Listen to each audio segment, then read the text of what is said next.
e, enfim, são pessoas do mundo civil, assim como eu, tentando estudar, entender, ouvir, conhecer, dialogar de uma forma aberta sobre o país, as possibilidades do país. Então, nada melhor do que ter o senhor aqui conosco para nos dar essa amplitude, ideias, esperanças, possibilidades, grandeza, visão de grandeza para o país. Muito obrigada. Flávio, para saudá-lo em nome do grupo, queria passar a palavra ao Almirante Léo Ferreira, que é o que a gente chama, na hierarquia militar, o mais antigo do grupo. Boa noite, Flávio. Boa noite a todos do personal do Foco.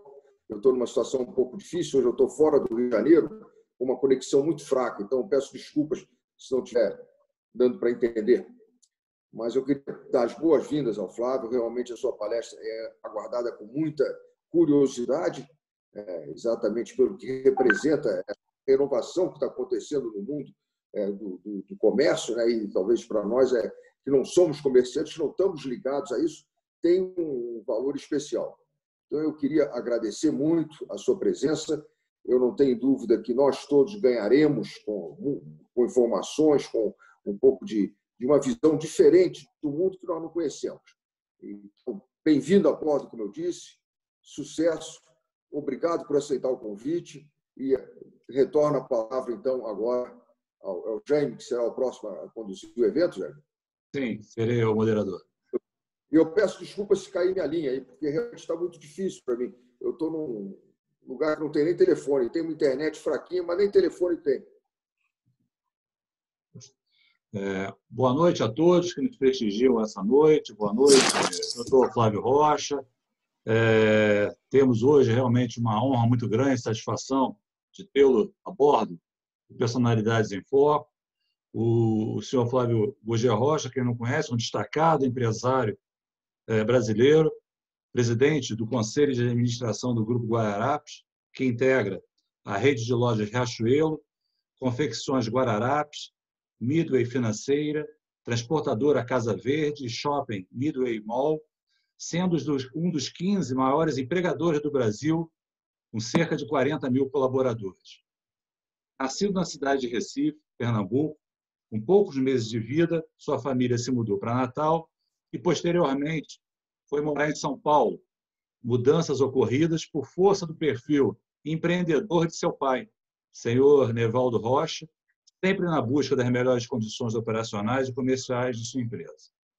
Em São Paulo, foi estudar no renomado Colégio Dante Alighieri, onde, conta de seu sotaque, foi apresentado ao preconceito tímido, porém, deu uma resposta à altura à turma, sendo o primeiro aluno da turma sempre, disputando as melhores notas. Nessa época, com 14 anos, já dava sua fugida do Dante Alighieri para ir para o escritório da empresa, já começar a mergulhar nos negócios da família, já conhecer os negócios. Ingressou no curso de Administração de Empresas na Fundação Getúlio Vargas.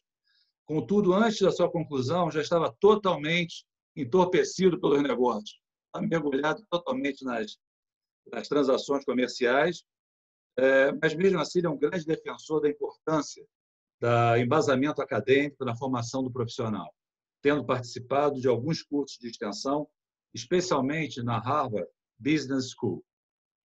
Destacou-se na consolidação na marca Jean School, é uma das marcas do conglomerado, e tendo apostado em Ayrton Senna, patrocinando ele na Fórmula 3, ou seja, uma visão de futuro.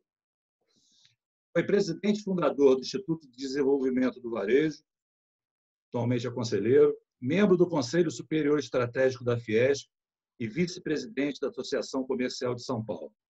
Já foi eleito o melhor CEO do varejo pela Forbes Brasil, empreendedor do ano pela revista Dinheiro, um dos 100 mais influentes do país pela Forbes e Época, um dos 500 mais influentes da indústria da moda mundial pela publicação Business of Fashion, e, em 2018, recebeu o prêmio de CEO do ano pela sua atuação à frente da Riachuelo. Fez também carreira na política. No período de 1986 a 1995, por 2 legislaturas como membro da Assembleia Nacional Constituinte, e deputado federal. Foi defensor de uma emenda constitucional do imposto único, para a criação do imposto único. Chegou a lançar sua candidatura para a presidência da República em 94 e também foi pré-candidato à presidência em 2018, quando fundou o Movimento Brasil 200, com foco na discussão e apresentação de ideias e projetos para o país, visando a comemoração do bicentenário da independência em 2022. O Dr. Flávio Rocha é casado, pai de 4 filhos e defensor dos valores familiares. Senhor Flávio Rocha, a palavra está com o senhor, boa sorte. Tenho certeza que teremos uma noite extremamente agradável com a sua apresentação. Muito obrigado, Jaime. Boa noite a todos. É uma enorme honra, uma grande alegria compartilhar esses momentos com os senhores, pessoas que pensam o Brasil estrategicamente, de forma mais ampla e patriótica, principalmente falando a respeito desse tema que me apaixona, que é o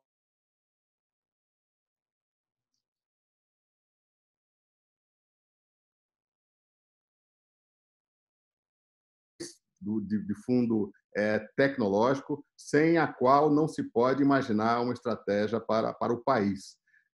Esse elemento que é o varejo, muitas vezes não compreendido no seu todo, fez um papel transformador no capitalismo moderno, na segunda fase do capitalismo moderno, que tem uma história relativamente recente, nos Estados Unidos, na China, é o case mais evidente de transformação de um país através do varejo. Eu quero começar com uma historinha simples que aconteceu, que me fez mergulhar com um pouco mais de fundo, com seriedade nesse tema, que acabou gerando, um ano depois, a fundação, como já mencionou, do IDV, o Instituto para o Desenvolvimento do Varejo, que congrega as principais redes de varejo do Brasil, numa amostragem de mais ou menos metade do varejo brasileiro.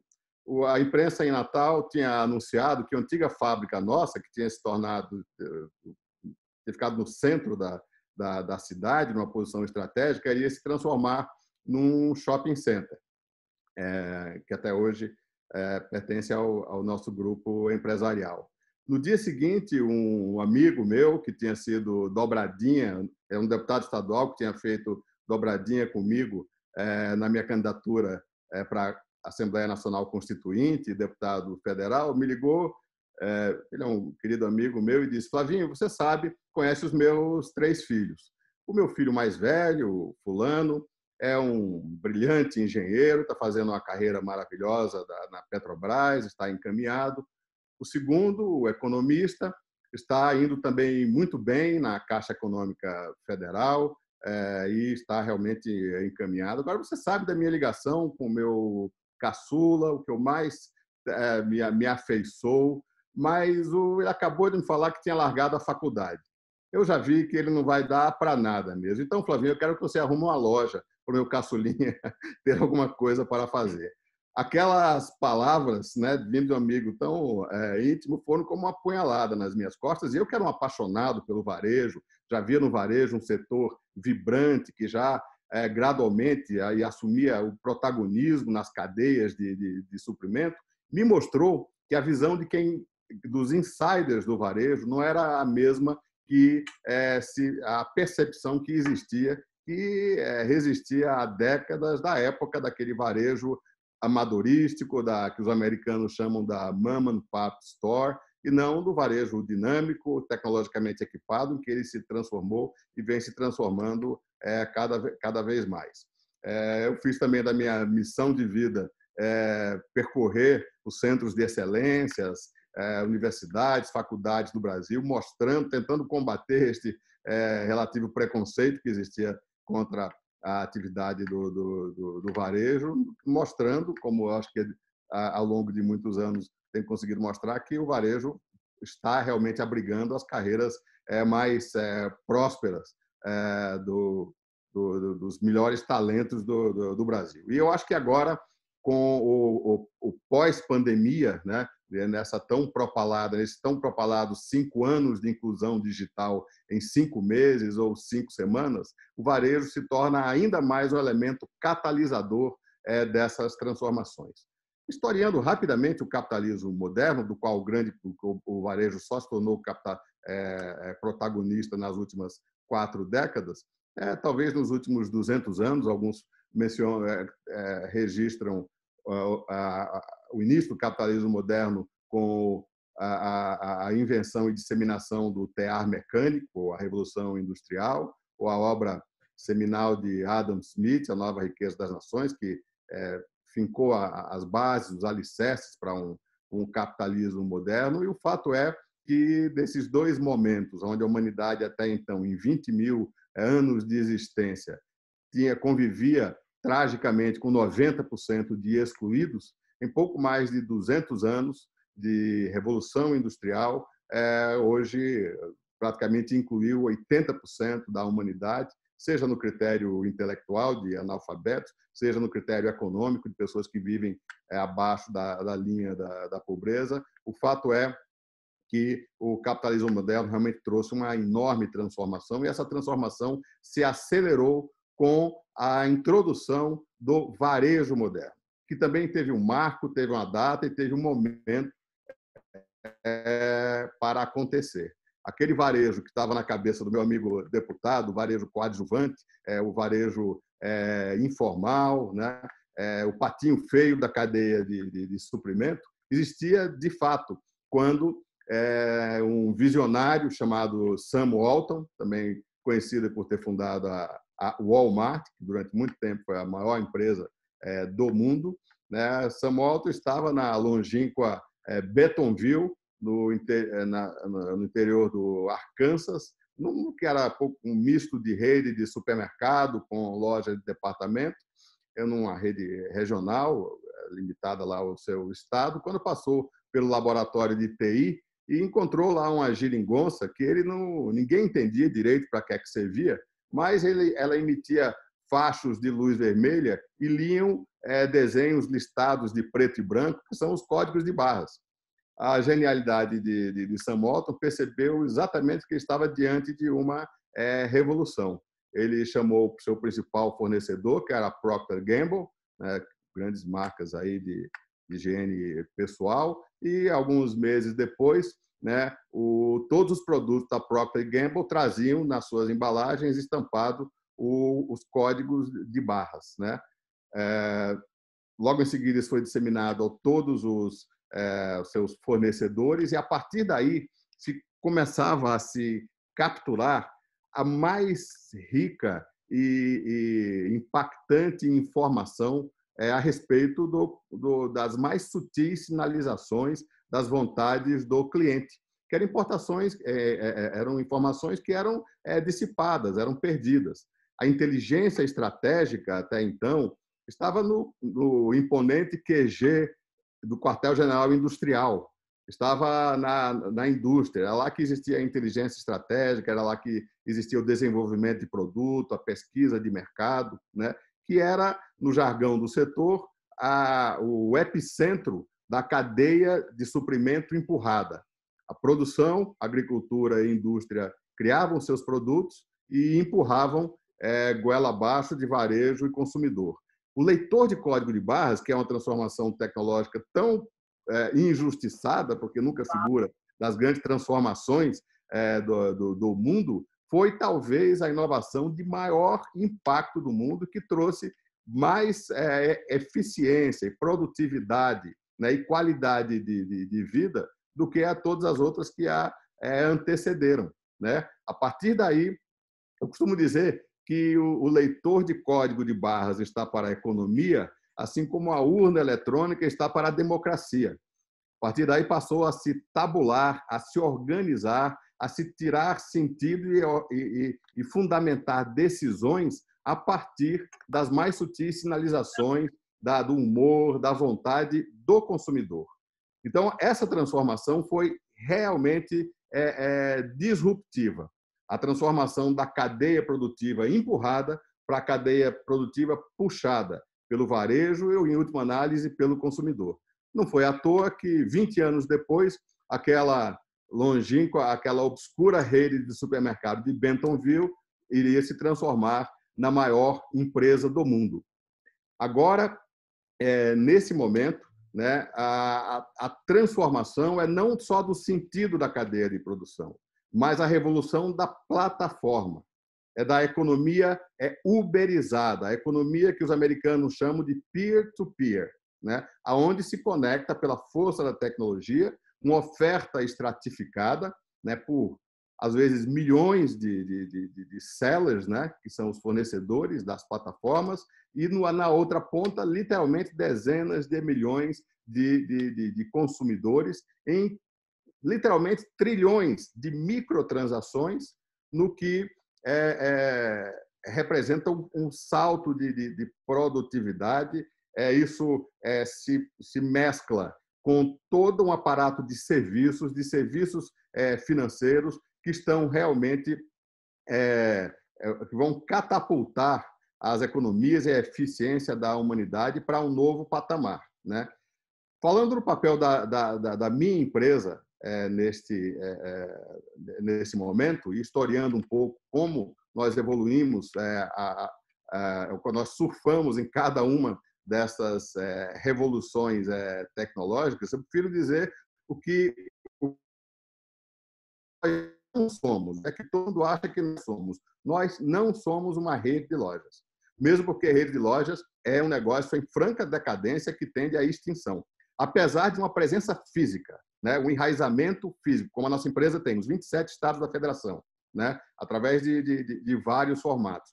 Continua sendo importante para construir o que nós queremos ser, né? Nós queremos ser não a rede de lojas, mas a super app de moda, estilo de vida, cultura, beleza, lazer, gastronomia, turismo, tudo que diz respeito a esse núcleo central relacionado à moda.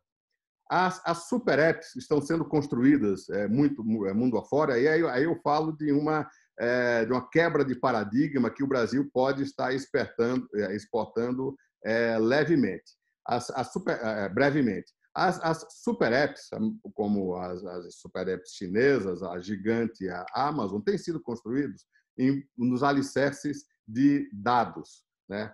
Os americanos e os chineses dizem que dados é o novo petróleo, ou dados é o novo ouro. Isso significa dizer que esse conhecimento multifacetado do cliente, que o leitor de código de barras apenas começou a arranhar a sua superfície, hoje se vê escancarado por múltiplas visões do cliente que se complementam entre si, gerando correlações poderosíssimas que geram enorme valor para atender bem este cliente no centro. As super apps mundo afora estão sendo feitas com base nos dados financeiros, por exemplo. Daí o poder dos grandes bancos sobre os seus cadastros de clientes, mas que era uma informação meramente quantitativa, né? As super apps, tipicamente oriundas das redes de bens duráveis, tem um outro ângulo de conhecimento. É o conhecimento qual o tamanho da tela plana que o Paulo Zótolo tem na sua casa, ou a capacidade da sua lavadora, né? É a partir daí que foram construídas essas super apps. Nós temos a visão que a visão do estilo de vida do cliente, que um histórico de compras do ponto de vista de moda proporciona, é muito mais rica e diz muito mais a respeito deste mesmo cliente. A partir desse histórico de compras, daí vem o principal ativo na construção desse nosso projeto futuro, que é a maior carteira de cartões private label do varejo brasileiro. Nós hoje somamos já 32 milhões de cartões de plásticos emitidos, somos o maior emissor de cartões private label do Brasil e um dos 5 maiores emissores de cartões de bandeira. Significa o histórico de 32 milhões de famílias desse ponto de vista mais rico e multifacetado, que é o histórico de compras de moda, a partir do qual você sabe até a autoimagem do cliente ou da cliente, a idade dos filhos, o ambiente que frequenta, e a partir deste núcleo central que nós estamos construindo o nosso ecossistema, o nosso marketplace, onde já temos 400 marcas e empresas em negociação avançada, no sentido de criar esta massa crítica, esta gravidade que cria um círculo virtuoso para gerar duas palavras-chave, que são recorrência e relevância. Uma visita por mês, como uma loja física da Riachuelo obtém de um cliente nosso, é um número fantástico para o mundo físico, mas totalmente insuficiente para o mundo digital, onde é necessário que a Super App esteja aberta no telefone mobile, no smartphone do cliente, 7 dias por semana, 24 horas por dia, né? O mundo físico é muito mais democrático em termos da quantidade de entidades que disputam esse varejo ou esse mundo econômico. O cliente entra por um shopping, entra numa rua, sai entra por uma porta, sai pela outra. Cada um dos 300 varejistas que estão naquele shopping físico vão ter seus 5 ou 10 segundos de fama, vão ter sua oportunidade. Mas o mundo virtual é muito mais desafiador, que é muito mais excludente. Aí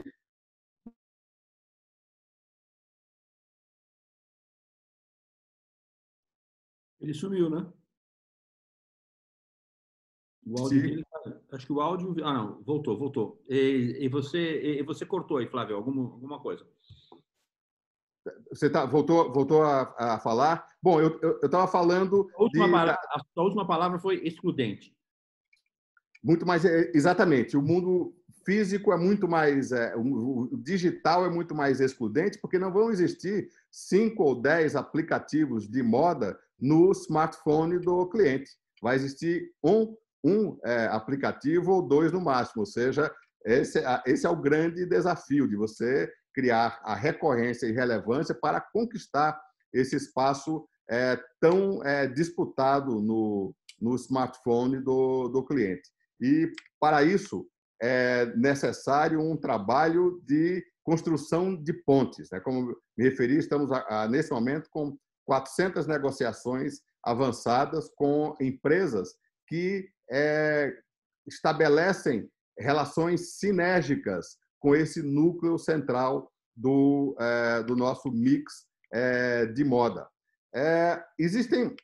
Nós nos acreditamos mais equipados para sermos esse ponto de aglutinação e convergência, para criar esse espaço que o consumidor brasileiro precisa desesperadamente, embora nem sabe que ele irá existir, em primeiro lugar, essa linguagem própria do aspiracional que a moda propicia. Por que os gigantes do mercado do e-commerce passam como rolos compressores em cima das redes de eletroeletrônico, em cima das redes de livrarias, de sapatarias, mas sempre as mais resilientes são aquelas empresas do mundo de moda e do estilo de vida, né?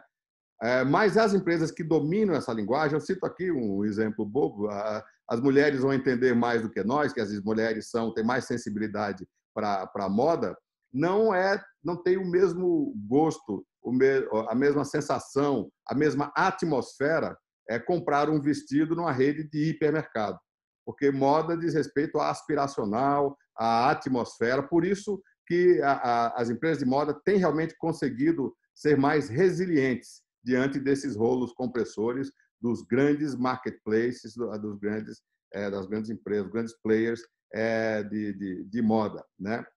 Mas, ao mesmo tempo, as empresas que dominam essa linguagem, estranhamente, eu me refiro inclusive às empresas internacionais, que são maravilhosas operadoras de redes de loja, não têm a visão de plataforma, né? Visão de plataforma significa você usar essa informação rica de conhecimento do cliente para ir agregando as peças do Lego e aumentando a massa crítica de todas as necessidades do cliente, fugindo às sérias limitações que o mundo físico nos impõe. O mundo físico impõe severas restrições, a mais grave delas é a restrição física do tamanho da loja. Apesar da Riachuelo sempre ser a maior loja de um shopping, o nosso tamanho médio são 3.000 metros, isso impõe restrições físicas. E as outras empresas de moda veem o mundo digital apenas como uma loja a mais. Você entra nos maiores sites de vendas de moda, empresas que têm realmente esse conhecimento rico e multifacetado do consumidor, do estilo de vida do consumidor, mas ele, na sua loja digital, está oferecendo o mesmo mix da loja física, quando o que o mundo das plataformas exige é usar na plenitude os superpoderes que o mundo digital traz, a ausência de limitação física de espaço, viajar à velocidade da luz, o conhecimento infinito das informações de todo o histórico do cliente, a memória infinita. Então, são esses superpoderes, como eu brinco e me refiro, que vão agregar e construir este grande hub digital de moda, cultura, estilo de vida, gastronomia, turismo, pets, lazer, culinária, que constitui um mundo que representa aproximadamente 30% de todo o dinheiro que circula no comércio eletrônico mundial, mas mais do que isso, representa 50% do conteúdo, né? Grande parte do conteúdo que a humanidade produz está relacionado a esses temas que nós pretendemos.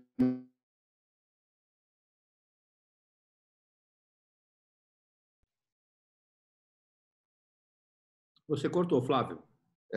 Por uma questão cultural, na frente dos varejos internacionais, pelo fato de, curiosamente, aqui no varejo, e esse é um diferencial dos varejistas internacionais, já conviverem já há muito tempo embaixo do mesmo teto a atividade financeira e a atividade mercantil.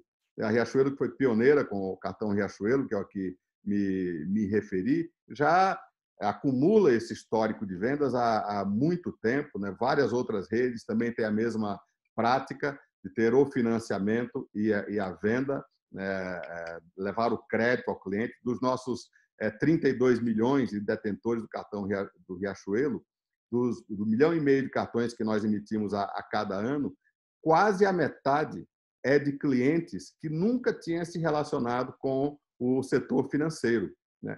Então, quer dizer, é um elemento poderoso de inclusão bancária que os cartões, as operações financeiras, a capilaridade das operações financeiras do varejo representa, né? Isso não é uma coisa disseminada mundialmente. Eu lembro o meu querido amigo José Galó, meu leal concorrente do Rio Grande do Sul, da operação brilhante, que é a Renner, a dificuldade que ele tinha quando a Renner era controlada por uma rede de varejo americana, a JCPenney, de explicar para os americanos a importância estratégica da operação financeira dentro da operação do varejo. Os americanos viam isso quase como uma relação incestuosa, porque na cabeça deles, banco é banco, varejo é varejo, né? Mas aqui, só dentro da nossa empresa, amadureceu muito e isso já representa o início de uma visão de plataforma, o embrião em torno da qual fica mais fácil você ir agregando outras câmeras, outros ângulos de vista em torno deste cliente e criar o ambiente e as conexões, né? As correlações, né? Entre os vários tipos de conhecimento do cliente que as diferentes peças do Lego trazem. Agora, nesse momento, no Brasil, está em curso o que eu tenho chamado do segundo Big Bang financeiro. Se o primeiro Big Bang do varejo foi aquele de Bentonville pela genialidade de Sam Walton, o Big Bang financeiro é aquele decorrente da genialidade de outro visionário chamado Jack Ma, né? Aquele chinesinho, franzino, né? De 1,56 m de altura, que está estabelecendo a segunda grande revolução, que eu chamo a revolução das plataformas. Nós vimos aqui a semana passada, deixou de existir no último instante, mas ia ser o maior IPO da história, gerando um gigante de 3 trilhões de dólares, que é a Ant Financial, uma financeira do grupo Alibaba, ou seja, conectada, né, nessas duas visões de varejo e a visão financeira, uma financeira que tem os impressionantes 1,2 bilhão de clientes, né? A chegada dessa revolução aqui no Brasil é um alinhamento de 4 revoluções numa só. O Pix, que nós estamos vendo aqui já ser rolloutado, e tem que se louvar o papel do Banco Central, que teve a coragem de dar um choque de competitividade, né, nos setores muito oligopolizados, como o duopólio dos bancos comerciais, o duopólio dos bancos estatais, o duopólio das adquirentes de cartão de crédito. Isso realmente foi um ato de coragem, dar um choque de competição, estimulando fintechs, e nós estamos aqui equipados para ser a maior fintech do Brasil, já nasce com os nossos 32 milhões de clientes, né? Então, esse alinhamento dos astros começa pelo Pix, passa pelo Open Banking, que é também uma quebra de paradigma, porque a informação deixa de pertencer ao banco e passa a pertencer ao cliente. Então, quando um cliente que entra na Riachuelo, eu tenho que, meio que na escuridão, começar um relacionamento, dando um limite de R$200 e só gradualmente ir percebendo com grande margem, grande risco de erro, de calote, de inadimplência e construindo uma relação, hoje o cliente já traz consigo todo o seu histórico de relação com o sistema financeiro. Ele já pode trazer consigo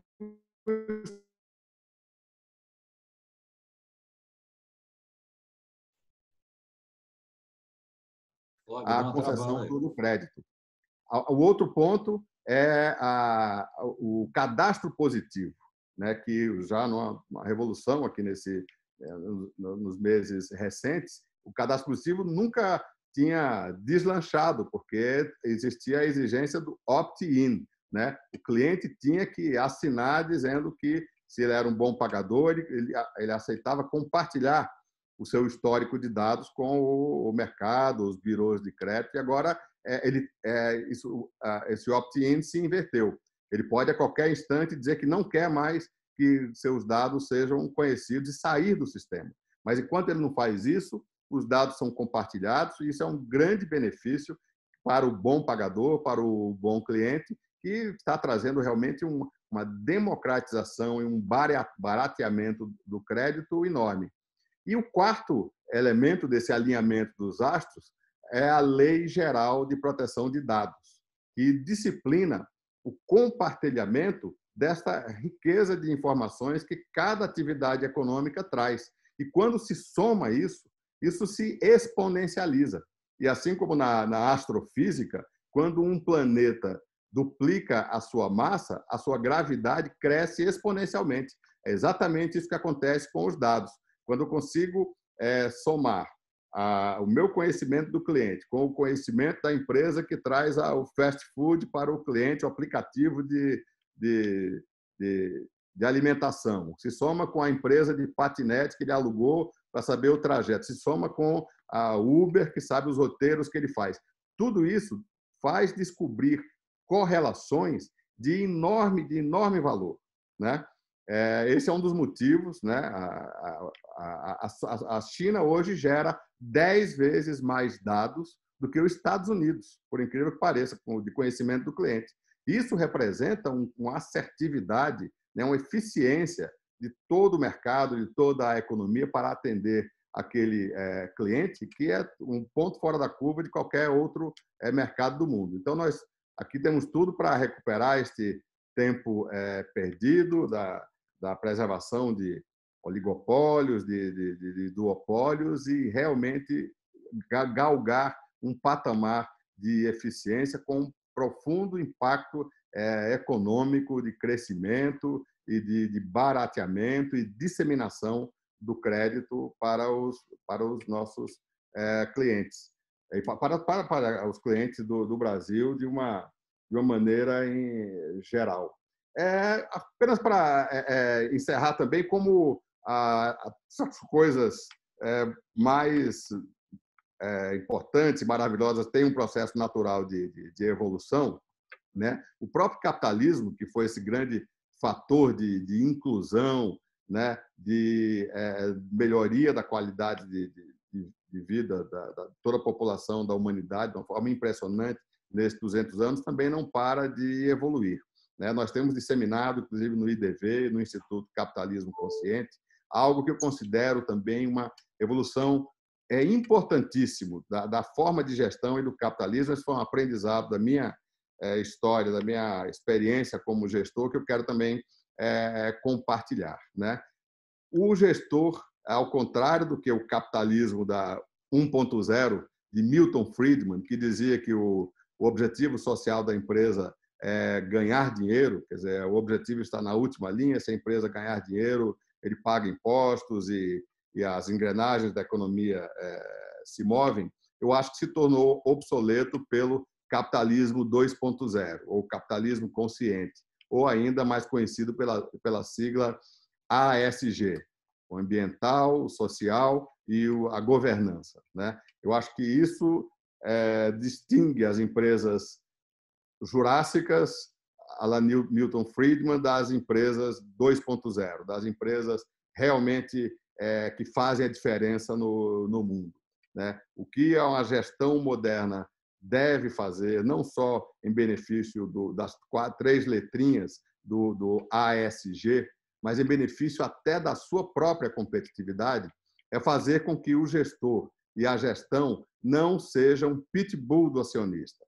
Não siga o conselho do capitalismo simplista e jurássico de ter os seus olhos presos apenas na última linha. A gestão deve galgar um patamar. E, ao invés de ser o advogado intransigente,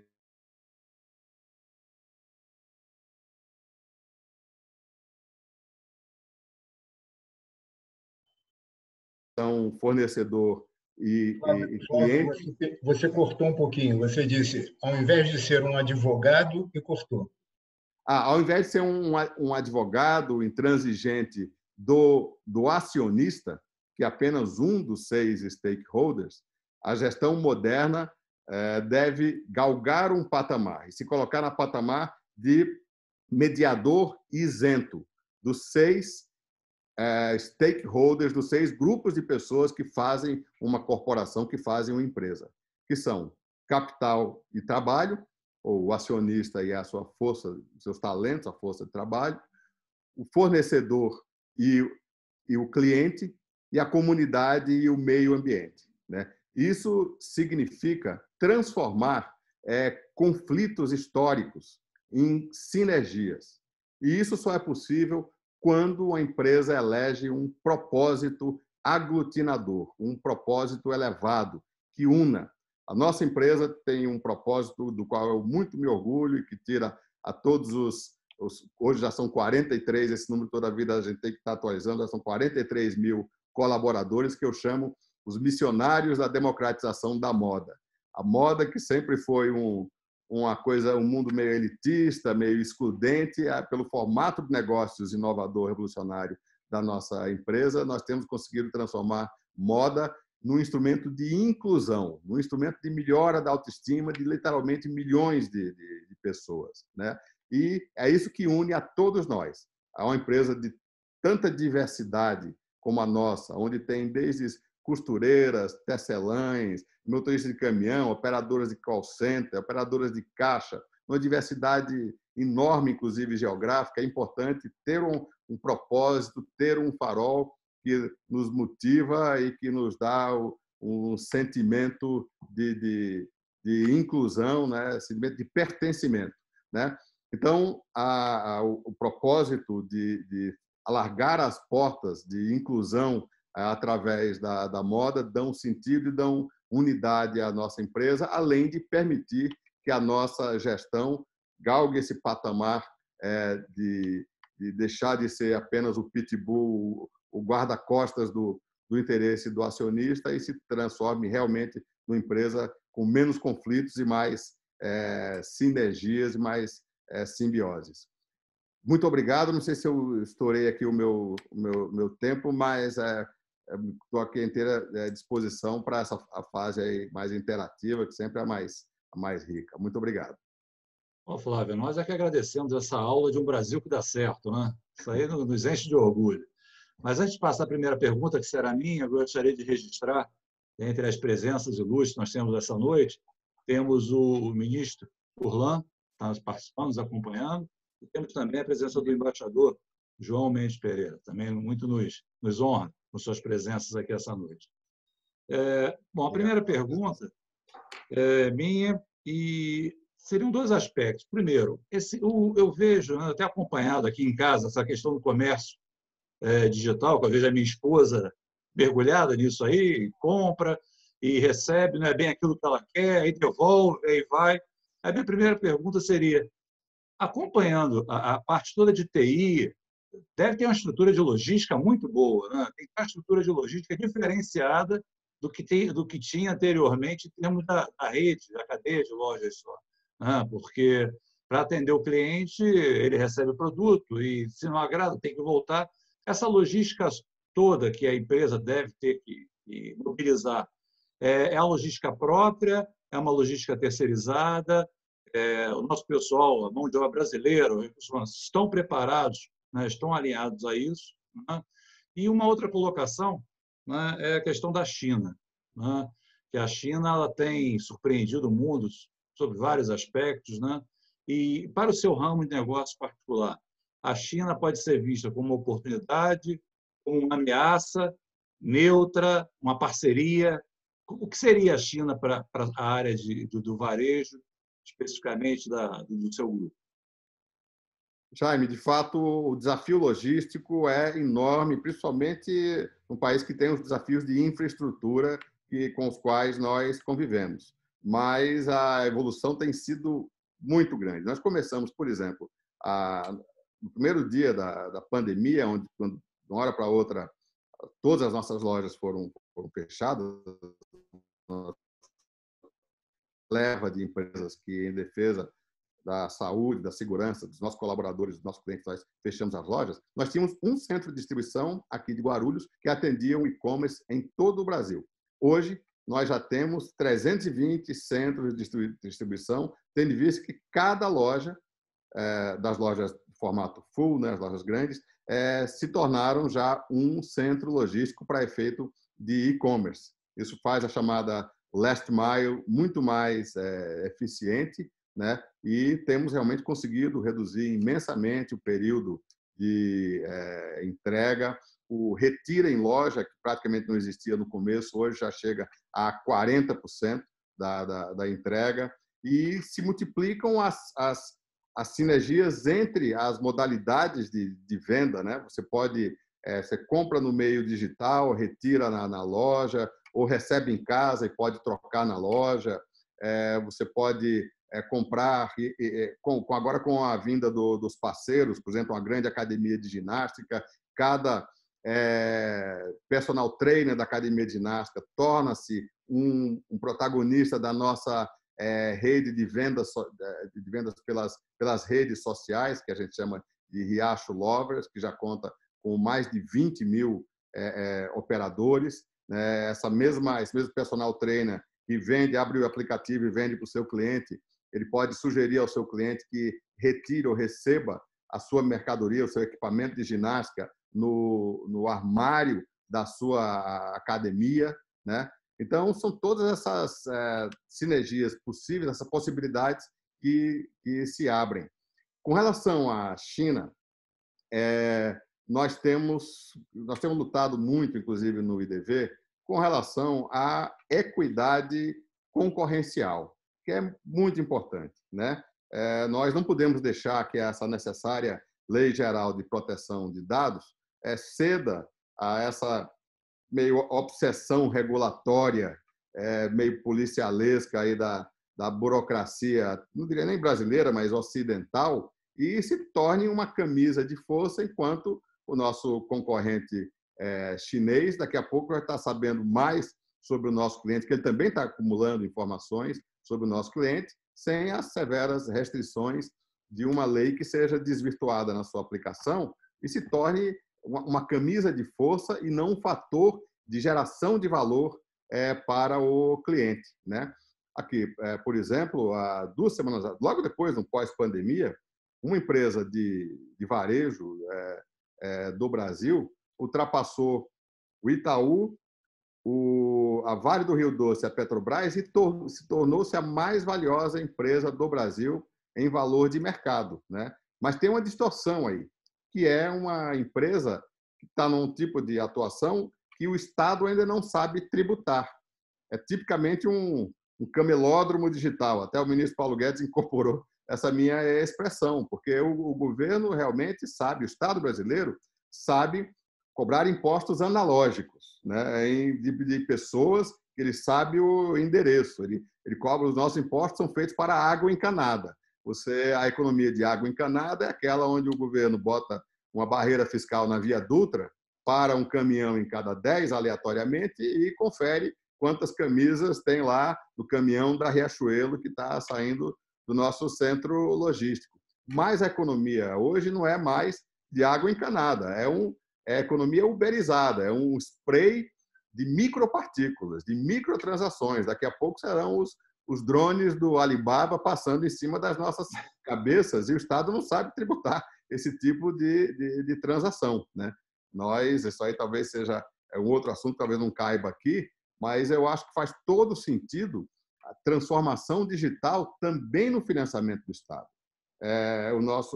Não faz mais sentido tributar a matéria, o átomo, o bit. Vamos tributar as transações, tributar o bit. Faz muito mais sentido você tributar os fluxos financeiros, que são a mais perfeita representação de toda a atividade econômica que está acontecendo no mundo físico, sem vazamentos, com muito mais possibilidade de tributar numa base gigantesca, com alíquotas muito menores. Então, hoje está realmente havendo esse desequilíbrio entre um tipo de economia.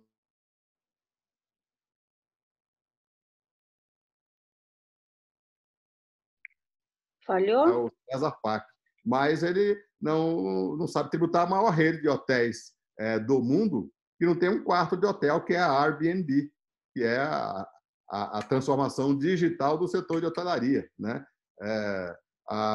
O Estado sabe tributar uma grande rede de fast food, o McDonald's ou Habib's, mas não sabe tributar os 10 mil ou 20 mil dark kitchens que estão aqui com ex-diaristas que têm uma cozinha ociosa em casa, compram um saco de arroz, um saco de feijão, uns quilos de carne e fazem um marmitex do Rappi de R$ 9,90 ou R$ 4,90 e o motoqueiro leva até o consumidor, né, sem deixar nenhum vestígio, nenhuma nota fiscal que possa ser tributado ou rastreado. Então, está aumentando o fosso, apesar de todas as vantagens e eficiências que o mundo digital traz, isso exige também uma adaptação e quebra de paradigmas na forma de financiar o Estado. Muito obrigado, Flávio. A próxima pergunta agora será do professor Gustavo Reck, da Escola Superior de Guerra. Boa noite. Eu acho que posso expressar em nome do grupo a profundidade das suas observações e comentários, principalmente em relação a esse contraste que o mundo está vivendo. Mas eu vou me pegar num tema que eu sei que é do seu interesse. Por volta da década de 60, 70, quando a maioria aqui não era nascida ainda, começaram discussões sobre o imposto único. E eu me lembro bem que foi uma discussão que envolveu a validade do processo, tudo isso e tal. Muito bem. Isso praticamente foi deixado de lado. Quando ressurgiu? Ressurgiu exatamente com aquela sua candidatura, com a sua proposta do imposto único. E para mim, houve uma marca. Na verdade, o senhor foi marcado como o homem do imposto único. E depois eu confesso que não tive mais informações. Mas, tão logo o deputado Baleia Rossi apresentou a PEC 45 de 2019, voltou-se a falar. E naquela oportunidade, o senhor fez um comentário, uma entrevista que eu tive acesso, e o senhor comentou com uma frieza e a importância do seu conhecimento como empresário, que o sistema tributário brasileiro estava colapsado, a sua expressão, colapsado pelo modelo de arrecadação. Vi agora, para minha felicidade, esse comentário seu sobre o digital. Né? Então, a minha pergunta é o seguinte: em que medida o setor empresarial, principalmente pessoas que têm essa visão, que lidam diretamente com os diversos setores produtivos, está envolvido na discussão da proposta de reforma tributária? Ou a reforma tributária está muito só no mundo do Executivo e do Congresso, mas em que medida o setor empresarial, que, em síntese, é aquele que pode efetivamente promover o desenvolvimento do país, em que medida ele está envolvido nisso? A proposta do Baleia Rossi contempla alguma coisa daquela sua proposta? Essa é uma indagação que eu gostaria de solicitar a sua informação.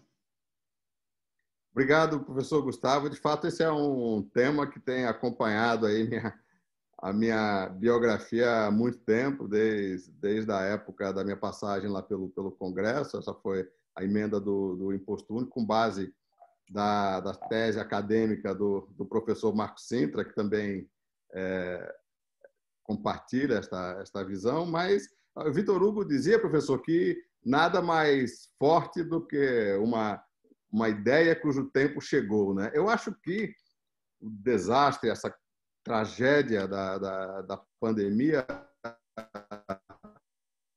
acelerou e escancarou certas verdades que vão se tornar irrefutáveis, né? Essa aceleração, né, digital acelerou a obsolescência de impostos que foram criados dentro de outra lógica, né? Desde a época do senhor feudal, a mercadoria era visível e o pagamento era invisível. Não era muito mais fácil o senhor feudal se apropriar de um percentual da produção de trigo ou de milho do que das 3 moedinhas de ouro que eram dadas em pagamento, que se escondiam no bolso, né?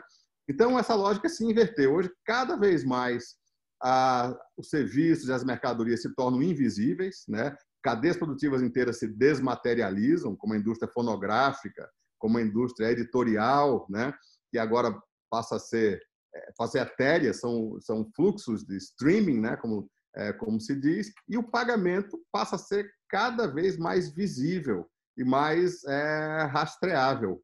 Então, eu acho que esse é o momento propício de quebrar esse paradigma. Não devemos necessariamente, como vê o tributarismo tradicional, tributar a riqueza apenas quando ela é aferida, ou imposto de renda, ou apenas quando ela é consumida, ou ICMS, ou IVA, ou quando ela é estocada, o IPTU, o Imposto sobre o Patrimônio. A forma compatível com o mundo digital é tributar a riqueza quando ela se move, é quando ela se torna mais visível, é quando a base fica mais gigantesca, porque ela aflora, ela não existe mais informalidade, né? Até a economia informal transita por um sistema bancário sofisticado quanto o nosso. Então, eu acho que esse é um bom momento de trazer à tona esse debate, mesmo porque o Brasil foi premiado aí com um dos sistemas financeiros bancários mais eficientes do mundo, da moeda manual praticamente só se encontra aí para fugir da corrupção em apartamentos onde se entesouram malas de dinheiro, né? Então seria até mais fácil de rastrear. Então, eu acho que esse debate é muito oportuno.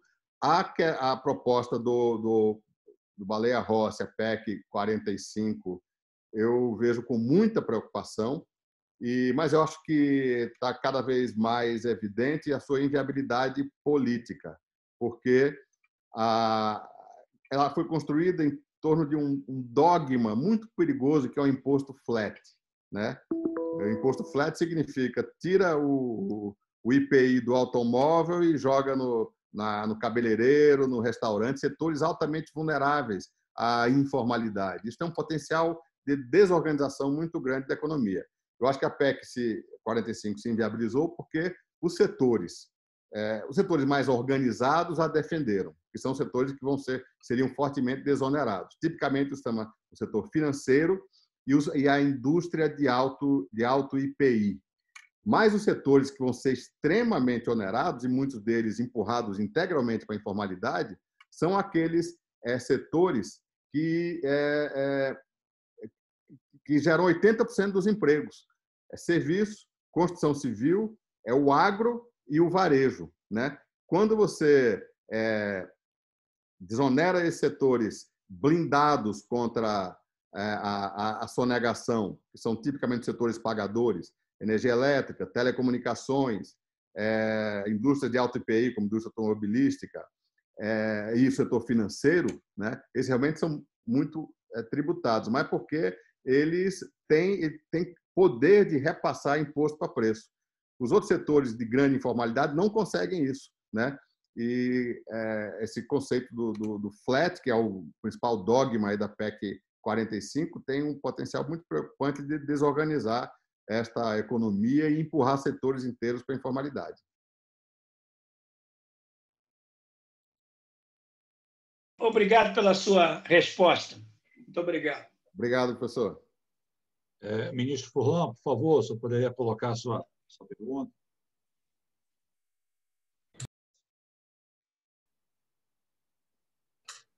Bom, boa tarde a todos. Eu admiro muito o trabalho do Flávio.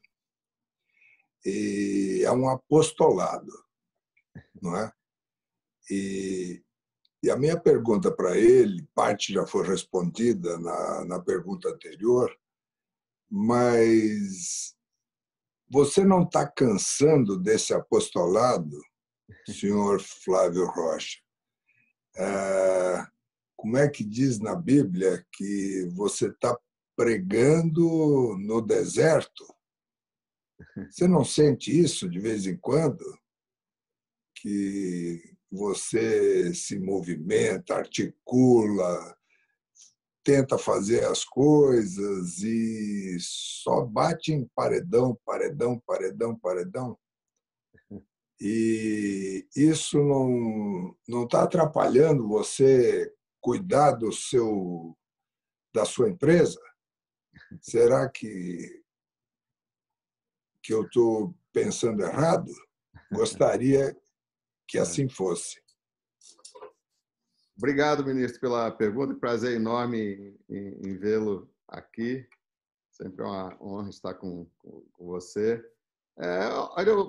Eu só entro nesse assunto quando provocado, quando oportunamente o professor Gustavo me procurou. Mas eu acho que eu acumulei uma quantidade de horas de reflexão nesse assunto que me permite enxergar um pouco além do slogan, além do preconceito, né?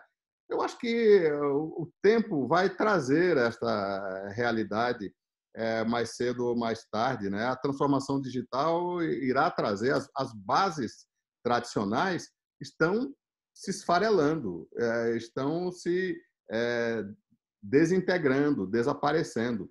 A mais vulnerável dela é justamente aquela que foi escolhida pelas duas propostas de reforma tributária, tanto a do Senado quanto da Câmara, a 110 e a 45, para ser o depositário de toda expectativa de arrecadação. Ora, o ICMS com a alíquota média de 12% já é de longe o mais sonegado dos impostos. Agora, com a transformação digital, com a economia colaborativa, uberizada, C2C, vai virar uma peneira, né? Vai aumentar ainda mais. Então, eu acho que a nova base, a base digital, ela vai se impor pelo esfarelamento das outras bases, que estão realmente caminhando a passos largos para a obsolescência. Você tem uma experiência... Eu não falo mais disso sem ser provocado, mas quando me provoca, eu falo. Você tem uma experiência de algum país que está já implantando isso? Afora o terreno das intenções que eu ouvi aí dos Estados Unidos?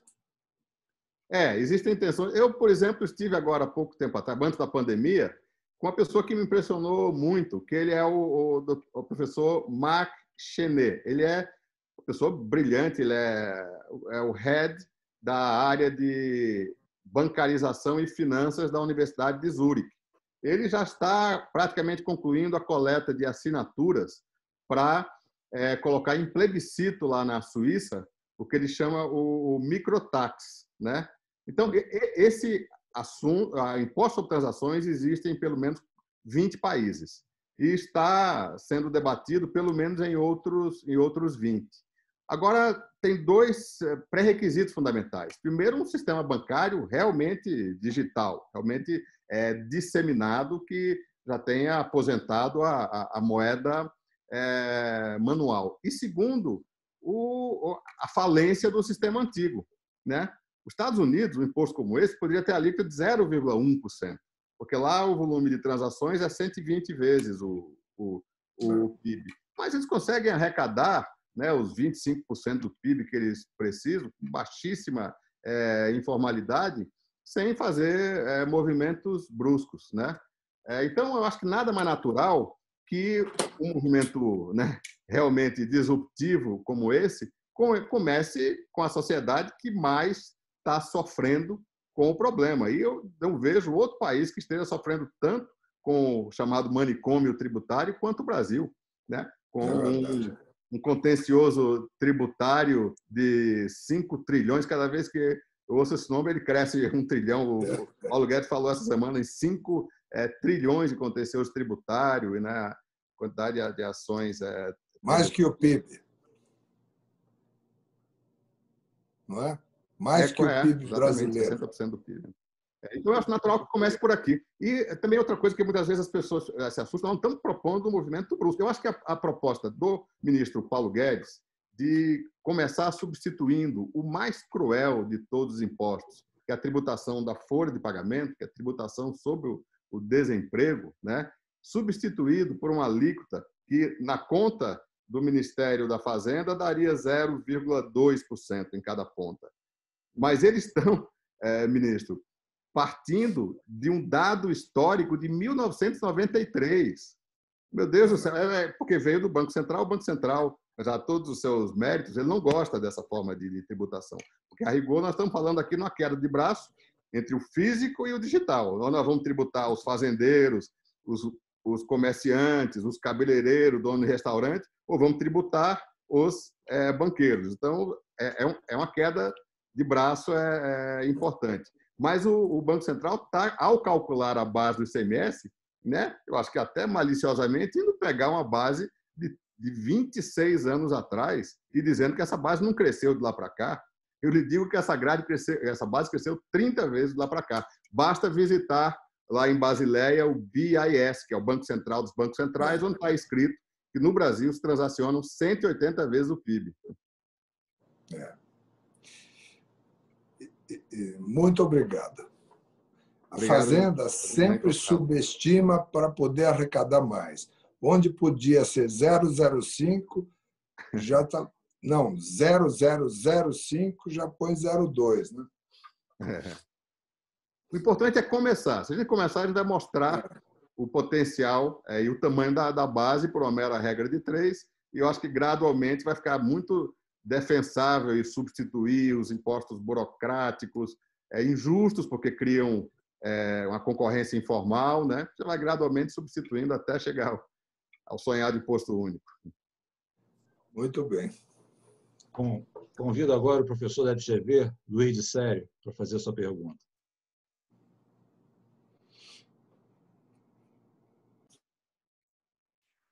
Acionar o microfone. Tem que abrir o microfone, professor. Aberto aqui. Dá para ouvir? Está ouvindo agora. Boa noite a todos. Flávio, muito obrigado pela sua brilhante apresentação. e as perguntas foram muito boas, em parte você já respondeu bastante aí. Talvez eu vou fazer perguntas um pouco mais leves. Você estudou na GV, né? Eu estou na GV há 25 anos e trabalhei também na indústria, junto com o Paulo, 5 anos na FMC e 16 na Villares. Eu queria que você falasse um pouquinho do processo de inovação. Tem até um vídeo muito bacana do cara chamado Jackson, que é Where the Ideas Come From, né? De onde vêm as ideias, né? E onde você tira as suas ideias para inovação? Qual é o teu processo de inovação? Como é que funciona lá dentro? E eu uso muito o caso da Zara para dar aula, né? E um dos exames lá no mestrado profissional, eu peguei uma reportagem sua e dei a seguinte questão para eles, né? Olha, o Flávio quer implantar aqui no Brasil um modelo da Zara, né? E eu quero que vocês analisem a viabilidade disso em função de diversos fatores, né? Quer seja custo, quer seja principalmente a questão dos fornecedores, né? E aí outra pergunta é, como é que você faz o seu processo de desenvolvimento de fornecedores para que eles se engajem no teu processo de inovação? E talvez, se você me permite, que conecta um pouco com a sua discussão até agora, como que você está fazendo para competir? Eu trabalho com competitividade e inovação. Tá? Como você faz para competir com os chineses? Eu tenho, às vezes, a grata surpresa negativa, eu visito as lojas, eu estou no interior de São Paulo, em Araraquara, mas eu moro em São Paulo, em Moema. Eu visito sempre os shoppings e visito umas 5 ou 6 lojas, sempre. E eu tenho visto nos últimos 10 anos uma migração de produtos, evidentemente, não só para a China, mas como dos quarteirizados da China, que é a Indonésia, né? Índia, né? Você vê produtos de diversos outros países aí. E existe uma discussão, inclusive nos Estados Unidos e aqui também, né, de você voltar com a reindustrialização no Brasil. E aí nós trombamos com essa questão da competição baseada em custo, né? Eu acho que esse é uma discussão super importante que interessa para o país, né? Eu trabalhei em bens de capital e tenho como é que eu vou dizer, a tristeza de ter feito locomotiva aqui em Araraquara em 2 anos, né? Com licença da GM, hidrogeradores, turbina, turbogerador, tudo isso é importado. Então, assim, é uma frustração muito grande. E aí isso engata tudo, somando com o que você falou, para falar um pouco do futuro do varejo. Porque quando eu fiz o mestrado nos Estados Unidos, logo após o embargo do petróleo, eu vi uma pesquisa onde as pessoas iam... Por que as pessoas vão ao shopping? Por que as pessoas saem de casa? Era a pesquisa. Evidentemente, em função do embargo do petróleo de 73. E uma das conclusões é que as pessoas gostam de passear. O que eu constato, né, toda vez que eu vou no shopping Ibirapuera, 90% das pessoas estão lá para passear, né? Como é que funciona essa questão toda do e-business, né, da transformação digital e a cabeça das pessoas que gostam de to touch it, né? to see it, e passear na loja? Talvez foram muitas perguntas ao mesmo tempo. Obrigado. Não, obrigado, Luiz. Olha, eu acho que a pandemia nos deu muito conforto com relação à assertividade do nosso modelo de negócios. A diferença entre o nosso modelo de negócio e os concorrentes é que nós vamos do fio até a 10ª prestação depois da venda, né? Nós estamos em todas as etapas da cadeia produtiva. Você vê a fachada da loja, mas por trás desse letreiro aí tem essa é só a ponta do iceberg, né? Tem uma estrutura industrial. O teu modelo é mais verticalizado. Exatamente. H&M, outros concorrentes são mais terceirizados. Né? Eu acho que esta foi eu falei aqui da migração do poder, né? Da força estratégica da indústria para o varejo. Isso aconteceu muito nitidamente na nossa empresa, de forma muito suave, na transição da geração do meu pai, né, para a nossa geração, né? A nossa empresa era realmente verticalizada. Meu pai era uma personalidade industrial, mais centralizador, como convém a um gestor de fábrica, e gradualmente a entrada em campo aí da nossa geração coincidiu com essa migração para o varejo. O varejo foi ganhando protagonismo. A Riachuelo foi comprada em 79 com a mera missão de ajudar a escoar o que a Guararapes, que era empresa industrial, fazia. Então, gradualmente, isso foi migrando para o varejo, e o varejo passou a ser o protagonista, né? Passou a puxar e a coordenar, né, o processo. A cadeia puxada. Então, dentro dessa cadeia puxada, que aí agora nós chamamos de integrada e não mais de meramente verticalizada, né, ganha importância, às vezes mais do que R$1 ou R$2 ou $1 mais de preço por unidade, é a velocidade de reposição. É a possibilidade de você começar uma coleção com uma pequena degustação para cada loja, o que a gente chama de grade palito, né? Um P, um M, um G, um GG, que os concorrentes acham, mas não é possível, você não entra em ruptura, como é que você consegue lidar com isso? O pulmão no CD e a fábrica pronta, esperando já na primeira semana quais são os fast movers, né?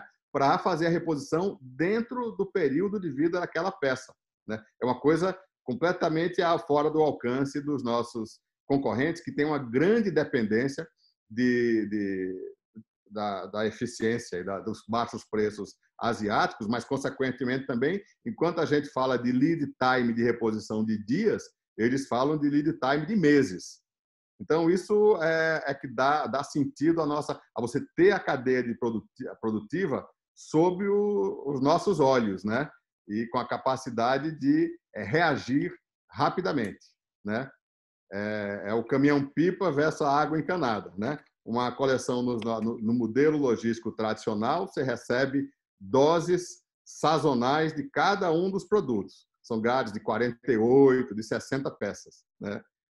E com isso, tem os que vendem mais do que isso, você entra em ruptura na metade da estação, tem aqueles que chegam ao fim da estação e sobrou mais da metade, você tem que demarcar, às vezes até abaixo do custo, e no modelo puxado, reativo, que esse sim é fast fashion, muita gente usa a expressão fast fashion indevidamente. Fast fashion é isso, é você atender cada loja com um pulmão de estoque de cada SKU, que seja uma venda otimista dentro do ciclo de reposição. O ciclo de reposição para uma parte das lojas é 2, 3 dias, e você ir repondo SKU, por cor, por tamanho, por modelo, até o fim da ação. É uma logística muito mais complicada, né? Mas também permite realmente você minimizar demarcações e minimizar rupturas. E agora, quanto mais digital fica o canal, o mundo digital é muito menos tolerante com as vulnerabilidades e as fragilidades da logística empurrada. Porque a logística empurrada, a loja vira um grande lago, um grande empoçamento de estoque, que vai vagarosamente evaporando nos 3, 4 meses da estação e depois você demarca. O mundo digital não, é em tempo real, né? Você tem que... cada SK1 é um fluxo permanente. Então, quando você tem a habilidade de lidar com esse fluxo de fábrica, CD e loja, você atende muito melhor o mundo digital. Só para exemplificar, quando agora, na pandemia, de forma inesperada, todas as 320 lojas travaram, foram fechadas, mas o canal digital teve aumentos de demanda de 700%, 800%, os concorrentes entraram em ruptura logo na primeira semana, né? E o estoque estava travado, empurrado, empossado nas lojas. Mas nós estávamos com o nosso grande pulmão de estoque nos centros logísticos, que foi imediatamente no dia seguinte redirecionado para que o e-commerce estava puxando. Então, isso dá muito... E os concorrentes cheios de navios aí no oceano que não podiam voltar para a China. Então, tem as suas vantagens de você ter uma produção doméstica.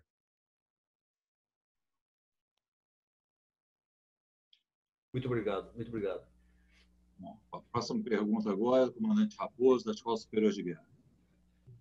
Boa noite, Flávio. Muito obrigado pelo seu tempo precioso que nos dispõe aqui com sabedoria e apresenta uma fala revitalizadora. No momento em que a gente passa, nós do Brasil e toda a população no mundo, é muito bom ouvir alguém com essa vitalidade. Quando você diz que tem 32 milhões de seguidores, digamos assim, e a gente pensa que a população do Brasil está em torno de 210 milhões, se a gente tirar, infelizmente, os que estão abaixo da linha da pobreza, tirar as crianças que não estão dentro desse espectro, você tem praticamente 1/6 da população brasileira e sendo mais otimista, 1/5 da população brasileira comprando na Riachuelo, transacionando, vendo uma coisa da Riachuelo. Por conta disso, eu vejo, não no seu CPF, mas no seu CNPJ, um peso extremamente importante para a máquina Brasil. Eu estou falando isso tudo para dizer o seguinte: você está selecionando e dando um peso muito grande para o e-commerce, e por conta disso a área digital, e por conta disso uma rede que suporte tudo isso. A minha pergunta é: você, com essa influência, com esse peso específico que você já encerra, com a sua influência e presença constante junto aos poderosos que estão lá na Fiesp também olhando todo este objetivo, a 5G é algo para um futuro breve? É algo que vai chegar com confiança para nós? O que você pode nos dizer, dado que a sua empresa ou suas empresas, digamos assim, irão utilizar com muita maestria, ou seja, tem um grande interesse nisso daí? Muito obrigado, Flávio. Obrigado, comandante Raposo. De fato, essas conexões com o cliente ganham um peso estratégico enorme, né? Porque o cliente lembrava de nós na hora de comprar roupa, na hora de comprar o uniforme para o cliente, para o filho, ou de algo para sua casa, e agora a responsabilidade é de estabelecer essa conexão do cliente, enriquecendo esse mix de forma a criar efetivamente não só uma loja de moda, mas um ecossistema. Então, o principal efeito, e é um efeito relativamente cruel, é que está havendo um processo de, da mesma forma dos 5 anos em 5 de transformação digital, 10 anos em 5 meses de consolidação do setor, né? O nosso tipo de varejo era imensamente pulverizado. Se você somar 5 grandes redes, que somos nós, a Renner, C&A, Pernambucanas, Hering, Marisa, né, as 6 grandes redes, você não chegar a pouco mais de 10% de market share.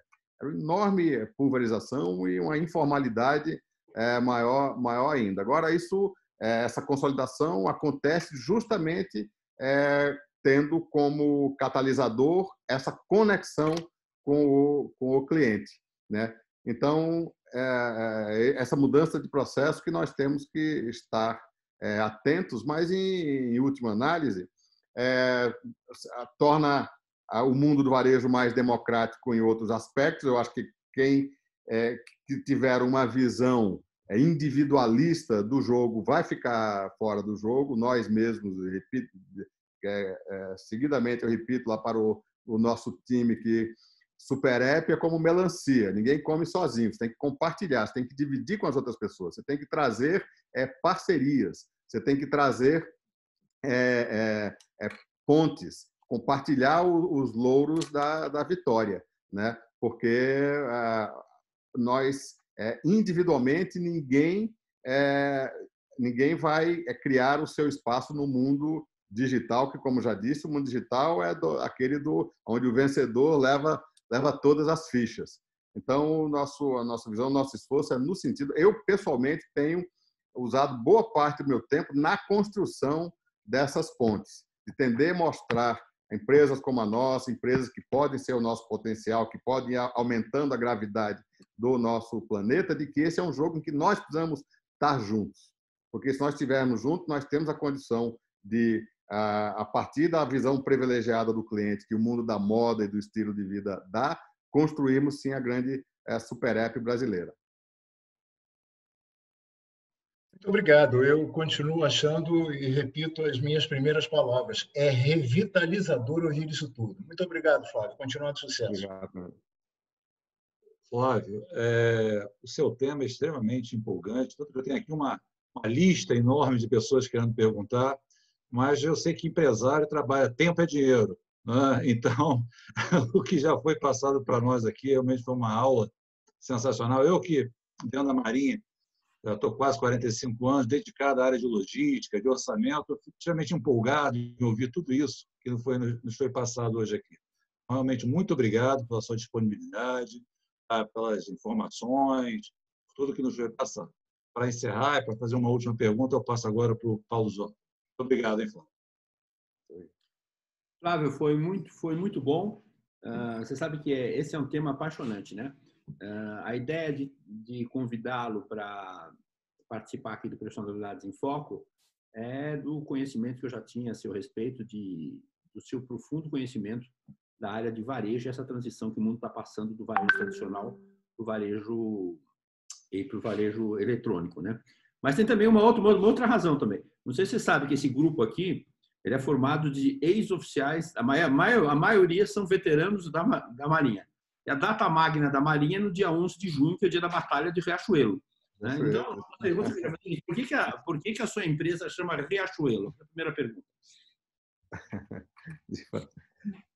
De fato, é uma feliz coincidência a Batalha de Riachuelo. A Riachuelo já veio com esse nome. Ela foi comprada do grupo Otom Bezerra de Melo, que é um grupo pernambucano, também de origem têxtil, que eram lojas de tecidos, não tem nada a ver com as Riachuelos de hoje, né? Eram lojas de 200, 300 metros quadrados, a sua imensa maioria de rua, né? E gradualmente nós fomos transformando em âncoras e ampliando o mix de moda. E também, por outra coincidência, as outras empresas do grupo têm nomes de batalhas, que não tem nada a ver com a personalidade beligerante do meu pai, nem muito menos minha. A financeira é a Midway, né? E a confecção é Guararapes. Não, deve ter uma razão para isso, não é possível, é muita coincidência, né? Guararapes foi fundada perto do Monte dos Guararapes, onde teve a batalha onde foram expulsos os holandeses, né? E como Cortou. Função do shopping Midway, né? O meu pai começou a vida dele em plena Segunda Guerra Mundial. Ele saiu fugido de uma... Pena que não deu tempo aqui de entrar um pouco na história da empresa, que é muito interessante. Então, meu pai, com 12 anos de idade, era o caçula de 5 irmãos, saiu de uma seca terrível. A família se desagregou por causa dessa seca. Ele foi parar em Natal, aonde Natal, que era pouco mais do que uma vila de pescador, estava tendo um crescimento explosivo pela chegada dos americanos. Daí, a base americana de Parnamirim e da Rampa, né? Daí, Natal ganhou o apelido do Trampolim da Vitória, né? Então, foi aí que o meu pai começou. E eu via muito dos americanos. Teve a batalha de Midway, né? Depois o ataque a Pearl Harbor. Eu acho que esse é o nome esse nome ele que trouxe, além de Guararapes. Mas você vê como foi coincidência. A Guararapes por causa do Monte Guararapes e Midway por causa da presença do meu pai lá, o aprendizado do meu pai lá no PX, convivendo com os americanos na sua adolescência, vendendo relógios lá para os oficiais americanos na base americana. Então, a próxima cadeia de lojas vai chamar Guadalcanal. Rocha, eu tenho várias perguntas para fazer para você, mas eu sei que o tempo também não vai dar para fazer. Você iniciou no grupo com a saudação da Emília, que é uma das estrelas do grupo. Agora, a despedida do grupo vai ser com uma outra estrela, que é a Sabrina, diretamente de Portugal. Se puder agradecer em nome do grupo, eu te agradeço, Sabrina, por favor. Obrigada, Zótolo. Uma honra poder falar ao Flávio, enfim, em nome do grupo e dizer que é um privilégio nosso, a gente que é um grupo fundado há alguns meses, que recebeu... Raposo deu um número para a gente, há pouco foi 65, não é, Raposo?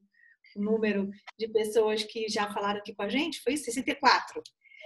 E a gente, então, tem o privilégio de ouvir também o mercado, né? A gente não só está ouvindo as instituições, os representantes no governo, fora do governo, nos partidos, na academia, e a gente tem o privilégio hoje de ter uma trajetória como a sua, que também é um ativo, né, atuante, um grande homem à frente de propostas e de políticas que, de fato, fazem parte desse jogo de participação importante, que é como o mercado pode contribuir com o país e com o desenvolvimento. Então, a gente é grato pela sua presença, pela sua paciência, e eu queria, em nome do grupo, agradecer a sua visita a gente, dizendo que um até breve, né, em nome de todos. Muito obrigado, mais uma vez.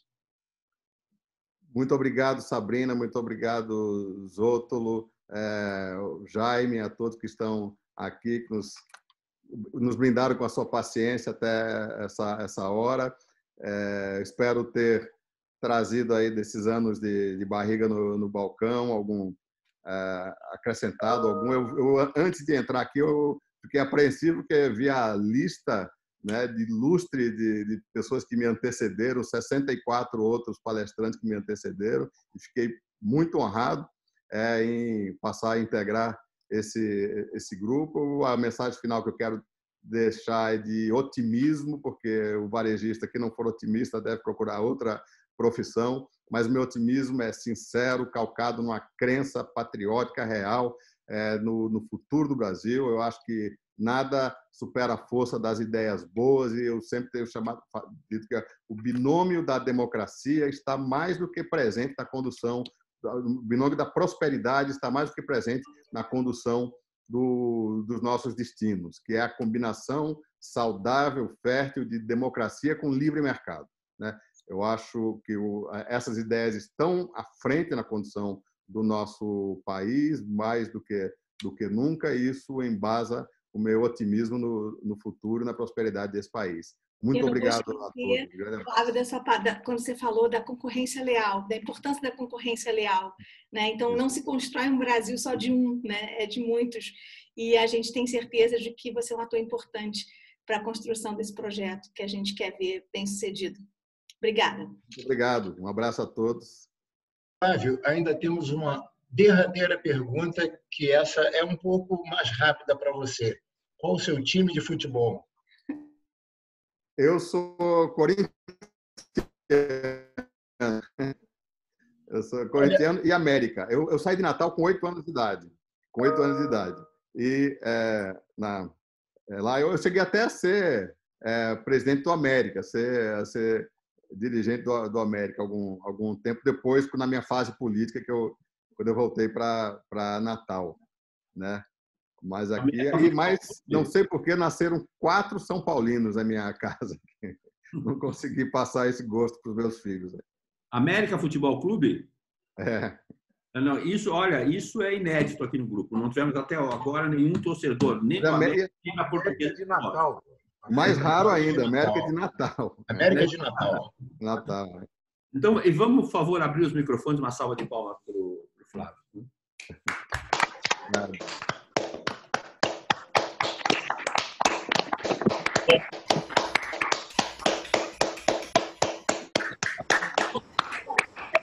Um abraço a todos. Obrigado. Muito obrigado. Sucesso, Flávio. Muito bom e obrigado. Parabéns. Obrigado, Flávio. Boa noite. Parabéns. Muito bom. Tchau, Camilo.